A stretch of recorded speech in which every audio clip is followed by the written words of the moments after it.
Students, today we shall understand the concept of electrostatics and the application of dipole again. So in this video, we will be understanding the torque acting on the dipole system as well as work done in deflecting the dipole. So we shall start with the first part called torque acting on the dipole system. Torque acting on the dipole system. So we shall understand the concept for the same. Suppose we've got electric field likewise. We've got uniform electric field in the same manner. And in between, somewhere we have kept an electric dipole like this. We have kept an electric dipole like this. This is say plus Q charge. This is of minus Q charge. So, irrespective of its rotation, we would take the relation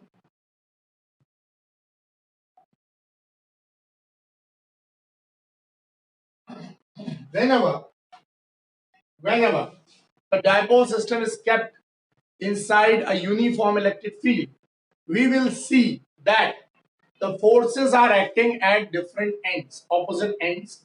Different forces are acting, which will be equal in magnitude but opposite in nature. That's why this dipole system will start rotating. And suppose it starts rotating like this. So after a certain interval of time, say its dipole will be changed its position, and now it's deflected to a new position. Now it's deflected to a new position like this. Say it is deflected to a new position. If it is deflected to a new position afterwards, so we can see that this will be making some angle theta, because we cannot make it in 3 dimension.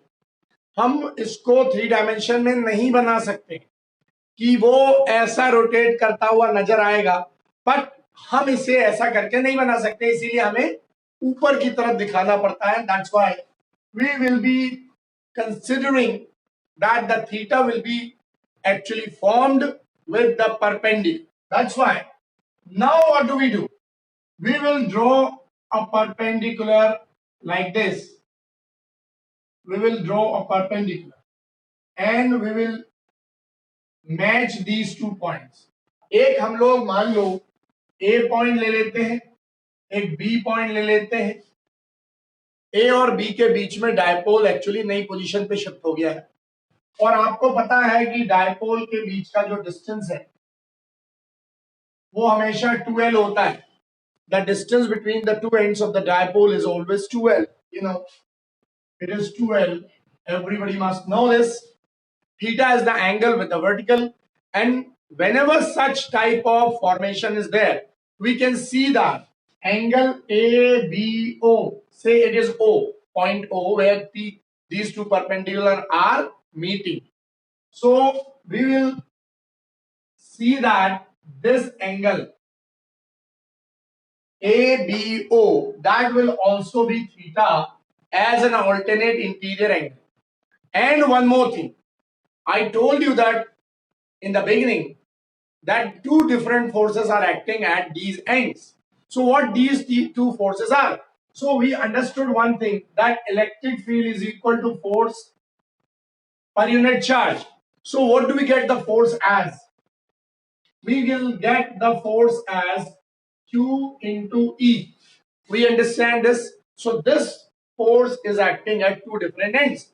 But according to the concept of the charge, positive or negative, we will see the direction of the forces will be opposite to each other, which will be producing a couple-like structure form. So students, just understand the same. Let's see. Further, we will be moving little more further and see what do we get. So अब देखें हम लोग कि यदि मैंने इसको बना दिया तो this is actually 90 degree forming with each other, this is an angle theta, you know, and according to the concept of torque, we know that the force into perpendicular distance is always force, is always torque. So what is perpendicular distance? The angle theta in front of the side will be called perpendicular, means AO would be a perpendicular which is formed in front of theta. So that's why this will be considered as perpendicular distance, say D. If it is considered as D, let's see. Then according to, we will write down according to given condition. According to given condition, we get torque as, we will get torque as what? As tau. We would get tau as the magnitude, force into perpendicular distance. I think everybody must have understood this part. हर किसी को ये समझ में आया होगा कि force into perpendicular distance होता है ये, लेकिन आपको मालूम है कि यहाँ फोर्स क्या है? फोर्स यहाँ पर है हमारे पास Q into E. So what that be the force is, that is Q into E into perpendicular distance. Perpendicular distance मेरे पास क्या है बेटा? That is D here.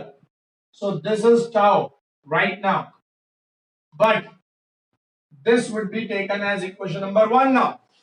अब आपको मालूम है कि परपेंडिकुलर डिस्टेंस के टर्म्स में मुझे नहीं लेना, बिकॉज घूम तो रहा है हमारे पास डायपोल, और डायपोल के बीच की डिस्टेंस है 12. That is called moment arm like structure. So therefore from triangle AOB या ABO we get, हमको देखिए कहां मिलेगा. AB इज परपेंडिकुलर और ट्राइंगल, राइट एंगल ट्राइंगल में मुझे जो AB मिलेगा वो है actually hypotenuse, that is equal to 12, and perpendicular is D. So और थीटा उसके सामने है, तो क्या मिलना चाहिए? परपेंडिकुलर हमारे पास है, 12 हाइपोटेन्यूज है, तो हम दोनों के बीच का रिलेशन अप्लाई करेंगे तो क्या मिलेगा मुझे? Sine theta. We can take sine theta. हम लोग यहाँ कॉस थीटा नहीं ले सकते, बिकॉज कॉस थीटा यहाँ पर आएगा ओबी जो हमें नहीं दिया हो, तो हमें उसका कोई लेना देना भी नहीं है, मतलब भी नहीं. So that's why we have considered these two values, perpendicular and hypotenuse, and fourth we will get sine theta. तो साइन थीटा कितना हो जाएगा बेटा अपने पास? d upon 12. तो इससे d कितना मिलेगा हमें? सो मुझे ऐसे में d कितना मिल जाएगा देखो. सो यहां पर d मिल जाएगा मुझे 12 साइन थीटा,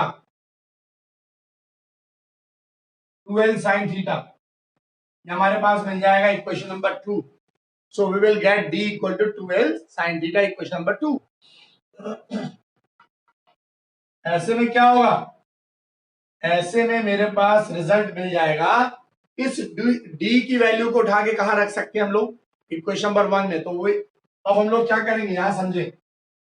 तो now from equation 1 and 2 we have,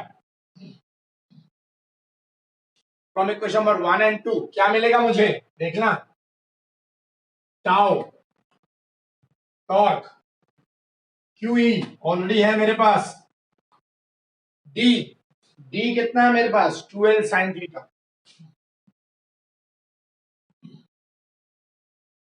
12 sine theta है बेटा मेरे पास, ध्यान देना जरा, 12 साइन थीटा. लेकिन तुम्हें एक चीज और पता है, पहले से ही पढ़ चुके हैं हम लोग, मैं पिछले वीडियोस में मैं बता चुका हूं आप लोगों को कि Q into 12 that was dipole moment. Everybody must be aware of the same. तो यहां पर Q इंटू 12 ले ले, और हमारे पास क्या मिल जाएगा? P, और यहां मिल जाएगा E, और यहां मिल जाएगा साइन थीटा. और यहां मिल जाएगा मुझे torque acting on the dipole. तो ये मुझे डिजायर्ड इक्वेशन है। So this is the desired equation that is proved. हमको ये बोर्ड एग्जाम में प्रूव करने के लिए आता है बेटा, ध्यान रखना, तो आपको ये बनना चाहिए। ठीक है, अब आगे बढ़ते हैं हम लोग। आगे बढ़ते हैं, कंडीशन को आगे समझते हैं। नाउ अब ध्यान दे, now equal to p sine theta हो गया, रिजल्ट आ गया। अब हम लोग इसके केसेस में जाते हैं। तो आप लोग ये देख चुके हैं, समझ चुके हैं। Now will understand the cases. Cases, इसमें पहला केस होगा, अब पहला केस होगा यहां पर हमारे पास कि if theta equal to 0 degree, यदि थीटा की वैल्यू 0 है, इसका मतलब डायपोल सिस्टम कहां है, along the electric field line. तो ऐसे में थीटा की वैल्यू हमारे पास 0 है, हम लोग ने ले लिया, कितना मिल जाएगा, यहां टाउ रख के देखें बेटा, तो हमारे पास टॉर्क कितना मिल जाएगा, E sine 0, that means 0 completely. तो टाउ वुड बी 0, मतलब इस सप्लाई में टॉर्क नहीं लगेगा, इस कंडीशन में टॉर्क नहीं लगेगा।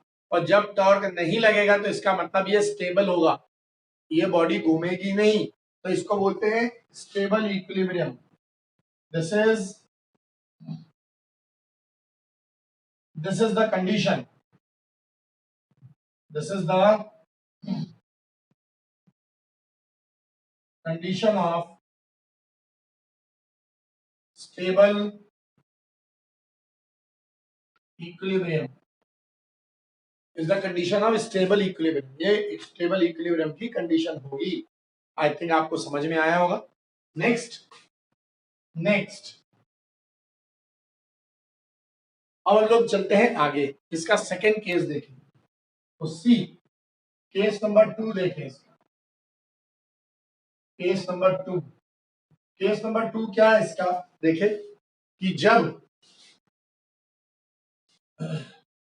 when थीटा इक्वल टू इधर 90 डिग्री और 180 डिग्री, यदि थीटा 90 हो या 180 हो, तो ये क्या होगा, टाउ की वैल्यू कितनी मिल जाएगी हमें, एक केस में 90 के केस में मुझे मिल जाएगा P इंटू ई इंटू 1, मतलब PE, यानी कि टाउ मैक्सिमम आएगा। So we will get maximum torque.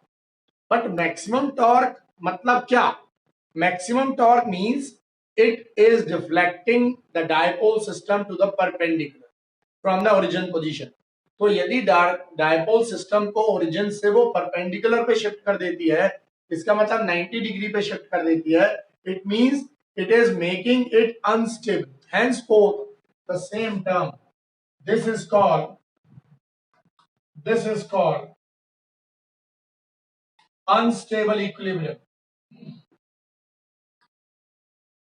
unstable equilibrium। ये पहला पार्ट। इसी प्रकार से यदि मैं 180 ले लेता हूं, तो 180 में क्या होगा, ये डायपोल सिस्टम घूम के दूसरी तरफ चला जाएगा, मतलब पॉजिटिव की जगह नेगेटिव और नेगेटिव की जगह पॉजिटिव हो जाएगा, मतलब इलेक्ट्रिक फील्ड के डायरेक्शन के ऑपोजिट हो जाएगा डायपोल। इसका मतलब क्या होगा, that again tends to move in its original position. तो डायपोल की टेंडेंसी क्या होगी कि वो अपने ओरिजिनल पोजीशन पे वापस आ जाए। इसीलिए क्या होगा, इसको हम लोग क्या बोलते हैं, the condition of unstable position. तो in both the way this the condition of unstable equilibrium if it is taken as 90 degree or 180 degree, in both the way it will be called the condition of unstable equilibrium for the dipole system। तो इस तरह से हम लोग ये बेटा ये वाला कंसेप्ट क्लियर करते हैं। तो यहाँ पर हमारा ये जो पार्ट है वो एंड हो जाता है और